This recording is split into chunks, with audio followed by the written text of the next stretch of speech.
Então tira esse eu juro, é só diante de Deus. Eu acho que foi certo, né, filho? Na live está certo, glória a Deus, amém. Glória a Deus, vamos lá. Deuteronômio 10, 12 ao 13 diz o seguinte: e agora, ó Israel, que é que o Senhor, o seu Deus, pede a você? Senão que tema ao Senhor, o seu Deus, que ande em todos os seus caminhos, e o ame, e que sirva ao Senhor, o seu Deus, de todo o seu coração e de toda a sua alma. Que obedeça aos seus mandamentos e aos decretos do Senhor, que hoje dou a você para o seu próprio bem. Amém, queridos? Então vamos salientar juntos, que hoje dou a você para o seu próprio bem. Existe algo que Deus pede de nós. Eu tenho construído, nos últimos domingos, um raciocínio para que nós venhamos caminhar sobre ele. Há 2 semanas atrás, o título da minha ministração foi de todo o coração. E hoje, nesses versículos, nós voltamos à expressão de todo o coração. Semana passada, a minha ministração foi o caminho da verdade. E não existe como você fazer algo de todo o coração, se você não fizer isso em verdade. E não de verdade, mas em verdade. Ou seja, a verdade sempre aponta para a integridade. E hoje nós continuamos o raciocínio, e hoje nós vamos construir esse caminho em verdade, de todo o coração, diante de Deus. E queridos, a verdade é que Deus, assim como qualquer pessoa, Ele sempre vai pedir de nós algo quando Ele decide se relacionar conosco. A palavra de Deus é clara que Ele nos amou primeiro. A palavra de Deus é clara de que foi Ele que nos escolheu, que nós fomos escolhidos por Ele. Só que a partir do momento que o Senhor nos escolhe, que nos leva a si, Ele começa um relacionamento conosco. E esse relacionamento que Ele começa conosco é como qualquer outro relacionamento que você vai viver ao longo da sua vida. Queridos, é claro que quando nós nos relacionamos com alguém, nós entregamos coisas, mas nós também esperamos coisas. Todo relacionamento parte do princípio da reciprocidade. Ou seja, o que eu faço para você, eu espero que seja o que você faz para mim. Vocês concordam comigo, sim ou não? Não faz sentido, por exemplo, você estar em um casamento aonde você ama a pessoa, aonde você entrega tudo para a pessoa, e a pessoa do outro lado está pensando apenas em se aproveitar, e ela não considera você, ela não ama você, ela não cuida de você, ela não move um dedo para que você se sinta amado, cuidado, querido, protegido, que são coisas comuns de um relacionamento, são coisas comuns de um casamento. Não existe como eu, sendo pai, me relacionar com meus filhos e prover a eles proteção, prover a eles nutrição, prover a eles relacionamento, prover a eles carinho e, por outro lado, não requerer deles honra e obediência. Se eu, como pai, preciso que os meus filhos me honrem e me obedeçam, e isso me agrada e me motiva a continuar fazendo o meu papel de pai cada vez melhor, assim também é o Senhor. O Senhor, inclusive, queridos, existe uma mentalidade lá fora no mundo, que as pessoas dizem, eu amo a Deus, não, eu honro a Deus, não, eu conheço a Deus, não, eu tenho um relacionamento com Deus, eu tenho uma vida com Deus. Ah, você ora, e as pessoas aprenderam a dizer, o tempo todo eu fico sempre com a mente ligada em Deus. Irmão, isso não é o que Deus espera de nós. Porque se eu, como homem casado, eu não tivesse nenhuma atitude em relação à minha esposa, mas eu ficasse só pensando nela toda hora, e eu nunca procurasse ela, ligasse para ela, cuidasse dela, eu provavelmente não estaria sendo um bom marido. Ou seja, você pensar em uma pessoa não significa que você está relacionando com ela da forma certa, e nem com a intimidade certa. Porém, quando nós vamos para o nosso relacionamento com Deus, nós queremos maquiar muitas vezes a nossa negligência espiritual com esse sentimento, de que, eu estou pensando em Deus o tempo todo, Deus está sempre comigo, beleza, mas você está sempre com Ele? Não, Deus está sempre comprando as minhas batalhas, beleza, e você está comprando as batalhas de Deus? Deus está sempre me protegendo, ok, e você está protegendo a Deus? Como assim, pastor? Como assim protegendo a Deus? Deus não precisa da minha proteção. De fato, Deus é Deus, mas todas as vezes que nós nos tornamos testemunhas do Senhor, todas as vezes que nós falamos do Senhor e que nós pregamos a sua verdade, a sua vontade para pessoas que não os conhecem, nós estamos, de certa forma, protegendo o reino de Deus nessa terra. E ainda que Deus não precise da nossa proteção, a verdade é que a sua obra nessa terra, muitas vezes vai precisar da nossa proteção. Sim ou não? Então nós somos defensores da palavra, nós somos defensores do evangelho, nós construímos um relacionamento com Deus, e o que Deus pede de nós é que nós venhamos caminhar debaixo da sua vontade. Agora veja que interessante, ao contrário talvez de um relacionamento conjugal, aonde você cuida de uma pessoa e faz algo para que ela faça, e que ela faz por você, Deus diz assim, faz tudo que eu estou te pedindo, porque não é para o meu bem, é para o seu bem. É como um pai que chega para o filho e diz assim, filho, eu quero muito que você estude. Quer me agradar, filho? Estuda. E daí o filho diz, nossa, mas o pai é chato. O pai vive em cima de mim para me estudar, para me tirar nota boa, para me passar na escola. O pai é muito chato. E daí o pai ouve aquilo, ou pensa que o filho falou aquilo para alguém. E aí o pai volta-se para o filho e diz assim, filho, sabe por que eu quero que você estude? Eu quero que você estude para o seu bem. Porque quando você não estiver mais aqui, quando eu não estiver mais aqui, você vai poder ter uma profissão, você vai poder ter um lugar, você vai poder se sustentar e vai poder viver de forma digna. Não é assim que os pais falam para os filhos? Não é esse o nosso pensamento em relação aos nossos filhos? É assim que funciona. Com Deus é da mesma forma. Às vezes, nós olhamos para o nosso relacionamento com Deus como se Deus estivesse direcionando a nós com um peso terrível. Eu já vi muita gente ao longo da minha caminhada dizendo, eu não vou ser crente, porque se eu for crente, eu vou ter que lidar com esse negócio de perdoar, eu vou ter que lidar com esse negócio de parar de beber, eu vou ter que lidar com esse negócio de parar de fumar, eu vou ter que lidar com esse negócio de parar de ir para a balada, eu vou ter que parar de lidar com esse negócio de parar de falar palavrão, ou tantas outras coisas, e as pessoas esquecem que quando Deus nos pede para que nós venhamos parar de fazer algumas coisas, na realidade Deus não está dizendo que Ele é um general, um megera que está com o dedo apontado para nós, nos culpando pelas coisas que nós fazemos, mas dizendo para nós, filho, se você parar com tudo isso, vai ser melhor para você. Compreende? Essa é a base do relacionamento com Deus. Então, querido, entenda, todos nós, e quando eu falo todos nós, eu falo desde o membro mais antigo dessa casa, a talvez aquele que veio aqui hoje pela primeira, segunda vez. Eu falo do cara que é crente há 30, 50 anos, e eu falo da pessoa que não conhece a Deus. A verdade é que todos nós estamos diante de Deus, e que segundo a palavra de Deus, Deus não muda, e Deus não faz acepção de pessoas. Então o que muda? O que vai determinar o que nós vamos viver com Deus ou não, é o nosso posicionamento. É como nós nos comportamos diante de Deus. É qual é a resposta que nós damos. É o quanto nós confiamos, e nós vamos tratar um pouco mais sobre o tema da confiança essa noite. Porque a verdade é que quanto mais nós confiamos, quanto mais nós entregamos, quanto mais nós tornamos verdade aquela canção do Degma Marx que diz, mais de ti, menos de mim, melhor não é para Deus, melhor é para nós. Amém, queridos? A palavra de Deus fala em Hebreus, capítulo 4, versículos 12 e 13. Pois a palavra de Deus é viva e eficaz, e é mais afiada do que qualquer espada de 2 gumes. Ela penetra até o ponto de dividir alma e espírito, juntas e medulas, e julga os pensamentos e as intenções do coração.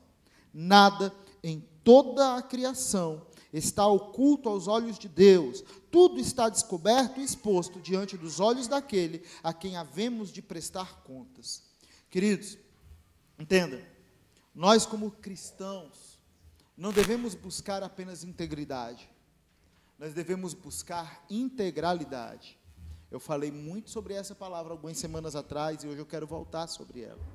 Integridade é você ser íntegro, é você ser inteiro diante de Deus. Integralidade é você viver essa integridade em todas as áreas da sua vida. Sabe, hoje nós vivemos no século de pessoas quebradas emocionalmente, pessoas quebradas espiritualmente, pessoas que não conseguem desenvolver a sua vida em plenitude, porque parece que muitas vezes uma área da sua vida não está conversando com a outra.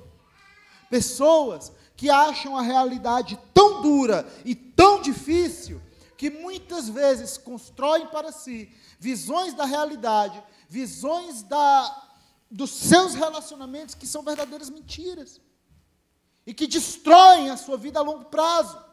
É como se nós preferíssemos, aconteceu esses dias comigo, e aqui eu vou contar um testemunho para vocês, de que eu estava gripado uns dias atrás, e eu estava postergando ir no médico, e daí eu fui no hospital, e no hospital me deram ibuprofeno e guaco. Gente, eu devo ter uns 5 vidrinhos de guaco lá em casa, né? Porque só me davam um guaco, né? Graças a Deus teve uma irmã linda que me deu um xarope diferente, foi muito melhor do que o guaco, né? E que me ajudou nesse processo. Obrigado, Lilian, Deus abençoe. E daí, a minha sogra e meu sogro olharam para mim num dia e disseram assim: Israel, você está doente, nós vamos cuidar de você, vamos te levar no hospital. E eles me levaram, e para variar, eu ganhei mais um vidrinho de guaco, né? E daí eles chegaram e disseram: não, vamos fazer o seguinte, eu conheço um farmacêutico ali, que ele aplica uma injeção para gripe, rapaz, é tiro e queda. Eu falei: injeção, não precisa desse negócio não, é só uma gripe, daqui a pouco acaba. Vai se ocupar desse negócio, não precisa, vai gastar dinheiro. Não, nós estamos semeando. Não precisa se incomodar, né? Faz assim, paga uma conta da igreja, faz alguma coisa, eu vou ficar bem, né? Daí ele disse: não, e eu fiquei quietinho no carro. Daqui a pouco a gente para na frente de uma farmácia, e antes que eu me tocasse, minha sogra já tinha abrido a porta, corrido na frente para falar com o farmacêutico. A verdade é que quando eu cheguei lá na frente, lá no farmacêutico, o cara já estava com 2 ampolas preparadas, uma seringa e uma agulha. E daí ele falou: calma que minha mão é leve. Eu falei: irmão, eu não confio em você. E a verdade é que, graças a Deus, Deus cuidou da minha vida, e a picada, né? Não foi tão dolorida assim, mas eu fiquei evitando aquilo um monte de tempo. E adiantou. Sabe, queridos, às vezes, nós, para evitar uma dor presente, nós continuamos com pequenas dores contínuas na nossa vida, e essas pequenas dores contínuas na nossa vida acabam se tornando raízes de amargura que nos impedem de viver o melhor de Deus. Sabe, entenda uma coisa, queridos, nós devemos buscar integralidade de forma integral. Parece redundante, né? Vou fazer diferente. Nós devemos buscar integridade de forma integral. Hoje, por exemplo, nós estamos em um ambiente de ceia, e a pergunta é: quem é a pessoa que você precisa perdoar? Quem é a pessoa que precisa ser perdoada por você? Sabe, nós precisamos aprender a nos resolver e a construir uma vida, não porque nós temos status, não porque nós temos posições ou porque nós temos que prestar conta diante de outras pessoas, mas nós devemos aprender a construir uma vida porque nós precisamos prestar conta diante de Deus. Porque no final das contas, queridos, quem nos vê é Deus. Eu não entendo pessoas que na igreja abrem sua boca para dizer paz do Senhor, e quando saem da igreja enchem seus lábios de palavrão. Eu não consigo. Quem elas acham que estão enganando? O pastor? O líder de célula? O líder do ministério? Não. Elas estão enganando elas mesmas, nem a Deus, porque Deus está vendo. Eu não consigo entender pessoas que estão na igreja e que elas demonstram um relacionamento ou um caráter que elas são incapazes de sustentar quando elas estão fora das 4 paredes. Queridos, não pode ser assim. Nós devemos ser os mesmos, porque o Deus que está nos vendo enquanto nós estamos aqui diante desse altar, é o mesmo Deus que está te vendo de noite em casa enquanto você está dormindo. É o Deus que conhece os teus sonhos, é o Deus que conhece o teu acordar, é o Deus que conhece o teu deitar. E a minha pergunta é, irmão, será que você não teme o dia que você vai estar diante desse Deus? O que você vai falar para Deus, quando Deus disser para você: filho, me fala sobre isso aqui, e você sinceramente não tiver o que falar? O que você vai, como é que você vai estar diante de Deus? Como é que vai ser para você quando Deus pedir conta para você do teu espírito, do Espírito Santo que Ele te confiou, da família que Ele te confiou, do ministério que Ele te confiou, dos filhos que Ele te confiou, e você disser assim: Deus, eu não tenho o que te falar sobre essas coisas? Não é assim que a nossa vida com Deus deve funcionar, amados. Nós devemos entender que a palavra de Deus, essa palavra que você está ouvindo hoje nesse altar, ela é fiel e ela é eficaz para construir dentro de você um coração íntegro diante de Deus. Mas existe o outro lado da moeda. Deus pede de nós que nós venhamos considerar de verdade o que nós ouvimos sobre esse altar. Nós precisamos fazer uma conexão entre aquilo que nós ouvimos no altar e a nossa vida. Queridos, entenda, é que as pessoas não conseguem fazer como Davi. Davi refletia na palavra de Deus. Porque entenda, irmão, o que eu estou falando aqui não é tudo. Eu sou só ferramenta. O que eu estou falando aqui, por mais profundo que seja, é muito raso diante daquilo que Deus pode falar ao seu coração, diante de uma reflexão profunda. Então a minha pergunta constantemente é: Deus, como eu devo agir diante dessa situação? Como eu devo agir diante desse sentimento? Como eu devo agir diante desse pensamento? Como eu devo agir diante desse discurso? Como eu devo agir diante dessa palavra? Como o Senhor agiria? Qual é a forma justa? Aonde está a justiça? E eu preciso confiar que o Espírito Santo me lembrará de todas as coisas. Porque há uma promessa de Deus que Ele vai nos ensinar o caminho que nós devemos andar. Se a palavra de Deus é lâmpada para os nossos pés e luz para os nossos caminhos, a única coisa que nós precisamos fazer é considerar verdadeiramente a verdade da palavra de Deus, e nós vamos caminhar por caminhos de luz. O problema é que muitas vezes nós olhamos para outros lugares que não são a palavra de Deus. Nós somos enganados pela nossa lógica, nós somos enganados pelo nosso raciocínio, nós somos enganados pelas nossas emoções, nós somos enganados pelos nossos sentimentos, nós somos enganados por presunção, nós somos enganados por tanta coisa. Mas ei, peraí, vamos dar um passo atrás. O que é que Deus está falando? Qual é o princípio? Qual é a verdade? Pelo que realmente eu devo guiar a minha vida? A palavra de Deus é uma espada de dois gumes, poderosa para dividir junta e medula, é mais afiada do que a faca do açougueiro que desossa um boi. Porém, amados, essa palavra precisa ser considerada. Não seja um religioso que ouve a palavra enquanto está aqui no altar e sai da igreja com aquele sentimento de que a bateria está recarregada e que agora você vai aguentar mais uma semana, porque não é para isso que nenhum de nós está aqui. Nós estamos aqui para ouvir a palavra, e amanhã, na segunda-feira, quando o pastor não estiver, quando o líder não estiver, quando não tiver evento na igreja, quando você estiver em casa, você pautar a sua vida segundo a palavra de Deus. Isso é cristianismo. Amém, amados? Vamos lá. Portanto, Hebreus capítulo 4, versículos 4 a 16.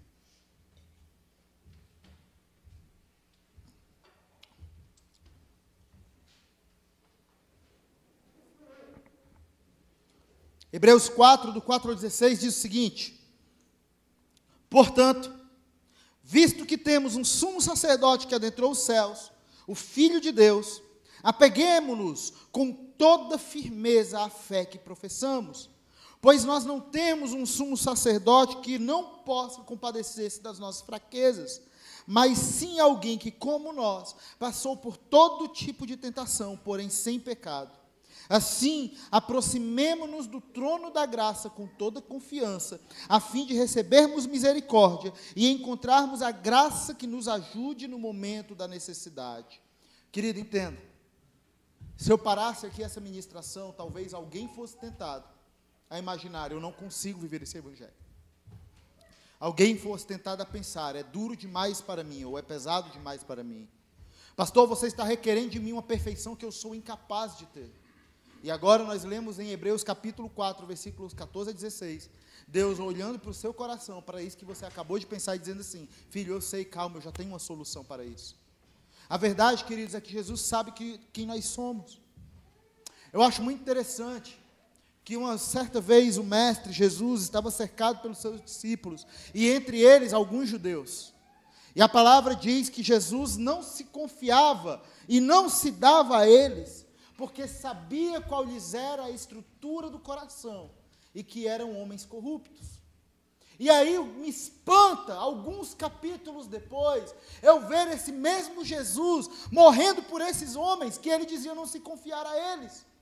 Esses mesmos homens, que ele conhecia a estrutura do coração e que sabia que era mal. Sabe o que isso significa, irmão? Isso significa que Deus conhece você e Deus conhece a tua maldade. Deus conhece a mim, Deus conhece a nossa maldade.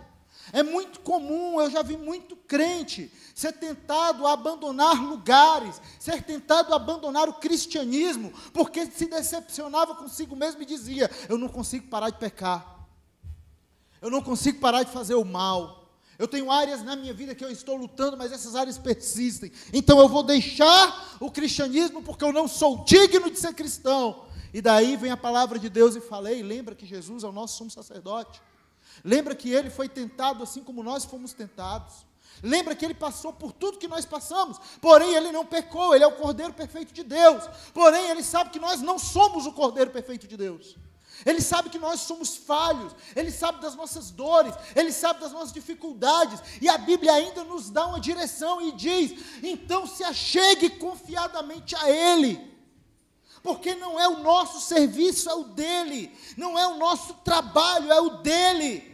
Não se trata do quanto nós somos bons, nem do quanto nós somos perfeitos. Existe uma mão estendida do céu para cada um de nós, depois que nós cometemos os nossos piores pecados.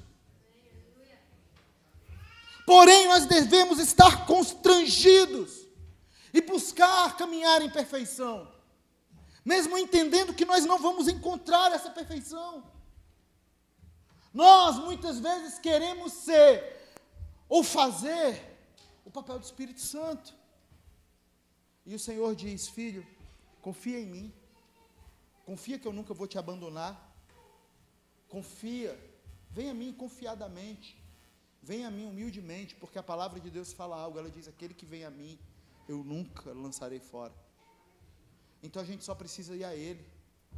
Nós precisamos levar muito a sério o Evangelho, nós precisamos levar muito a sério aquilo que nós vivemos com Deus. Como eu falei, uma chave na minha vida é: Deus, aonde está a justiça? Eu preguei semana passada sobre verdade, e eu relacionei verdade com justiça. Então a pergunta é: Deus, aonde está a justiça? Aonde está a verdade disso tudo? Qual é a tua verdade? Qual é o teu coração? Qual é o teu coração quanto ao meu irmão? Qual é o teu coração contra as pessoas que pecam contra ti? Tá, se o Senhor perdoa quem peca contra ti, qual é o teu coração? Qual deve ser o meu coração para as pessoas que pecam contra mim? Aonde está o 70 vezes 7? Aonde está o perdão? Aonde está o amor? Aonde está a confiança? Aonde está a fé? Aonde está o acreditar? Nós precisamos ser um só diante de Deus. Nós precisamos nos chegar a Ele de forma que, mesmo imperfeitos, nós venhamos desenvolver um relacionamento com Ele, porque o Senhor quer desenvolver um relacionamento conosco. Amém, queridos? As falhas são inevitáveis, mas elas não podem nos desencorajar. Quando nós falhamos, falamos da nossa estrutura humana, é corrupta. Porém, quando nós continuamos, nós falamos do céu e da submissão à vontade de Deus. Então, toda vez que você peca, querido, não é o fim. É por isso que o pecado é um acidente, e nunca um acidente de morte, porque nós vamos errar. Deixa eu deixar claro para vocês, queridos, eu vou errar. Deixa eu deixar claro para vocês, qualquer pessoa que você se relacione nessa vida, querido, em algum momento ela vai errar com você. Agora a questão é, como vai estar o seu coração depois desse erro? O único que não vai errar com você é Deus. E quantas vezes nós tentamos culpar a Deus pelas coisas ruins que nos acontecem? Sim ou não? O Deus que nunca erra, o Deus que nunca para de amar. Agora, as demais pessoas, depois de Deus, não existe figura de autoridade, figura de perfeição, tão perfeita nessa terra, que nunca vai errar com você. Não existe. Agora, o que nós vamos fazer? Nós vamos continuar confiando? Nós vamos continuar amando? Nós vamos restituir os laços? Nós vamos continuar fazendo a vontade de Deus? Ou nós vamos romper com tudo, romper a nossa história? E eu já preguei aqui sobre isso. Queridos, o nosso Deus é a pedra angular, a pedra de esquina que os construtores rejeitaram. Isso significa que Deus é um Deus de continuidade, que mesmo que Ele mude a tua direção, Ele sempre vai mudar a tua direção de onde você está. O nosso Deus não é o Deus do divórcio. O nosso Deus não é o Deus do desemprego, da saída do emprego, do fechamento da empresa, porque você está revoltado com o seu emprego, revoltado com a sua empresa. Oh, como são injustos comigo. O Deus da Bíblia não é o Deus do rompimento de relacionamentos, não é o Deus da contenda. O Deus da Bíblia é o Deus da unidade, é o Deus da continuidade. O Deus da Bíblia é o Deus que começa em nós a boa obra, mas que vai até o fim, até ela se realizar. O Deus da Bíblia é o Deus que constrói as nossas famílias e que garante que, se nós o servirmos, nós vamos ver a sua bênção até a 10ª geração. Então existe algo em nós que clama pela presença de Deus, mas existe algo na presença de Deus que clama para que nós estejamos diante dele, continuamente obedecendo, ouvindo a sua voz, ouvindo a sua vontade e servindo-o em amor. Então, querida, a minha pergunta é: hoje quem é você diante de Deus? A última dessa noite, Romanos capítulo 8, versículos 27 a 31, por favor. Romanos 8, 27 a 31.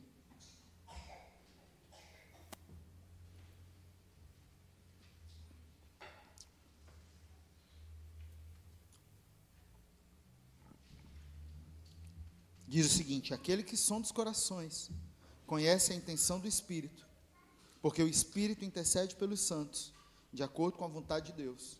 Sabemos que Deus age em todas as coisas para o bem daqueles que o amam e que foram chamados de acordo com o seu propósito. Pois aqueles que ele de antemão conheceu, também os predestinou para serem conformes à imagem do seu Filho, a fim de que ele seja o primogênito entre muitos irmãos.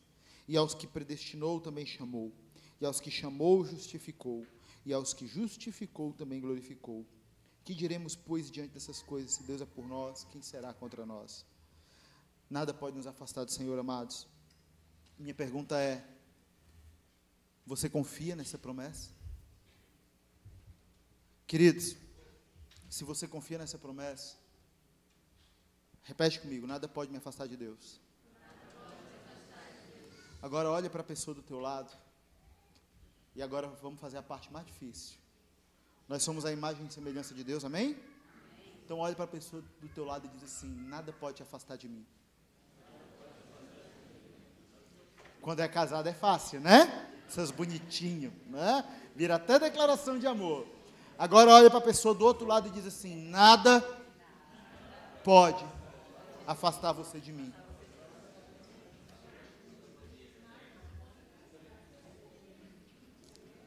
Sabe, queridos, se Deus é por nós, para nos amar, para nos aperfeiçoar, para nos justificar, Ele no fim também vai ser por nós para nos glorificar.